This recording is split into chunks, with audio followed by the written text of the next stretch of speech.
Hi everyone, welcome back to our channel. Today in this video we are going to see how to fix SkyQ remote not working, reset, pairing and signal troubleshooting.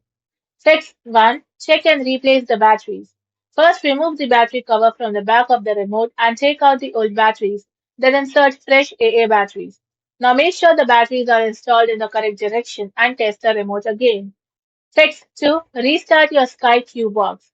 Press the standby button on your Sky Q box, then turn off the box at the power socket and wait for 30 seconds. Then turn the power back on and allow the box to restart completely. Now check if the remote responds. Fix 3. Repair the Sky Q remote. Stand close to the Sky Q box, then press and hold 1 and 3 on the remote together. Now keep holding until the pairing instructions appear on the TV screen. Now follow the on-screen prompts to complete the pairing. Fix 4. Reset the Sky Q remote. Remove one battery from the remote, then press and hold the power button for 10 seconds. Now reinsert the battery and try pairing the remote again using 1 plus 3 combo. Fix 5.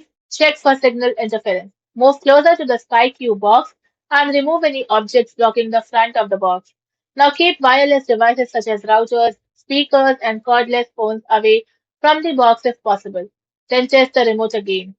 Thank you for watching, and for more such informative videos, do like, share and subscribe to our channel.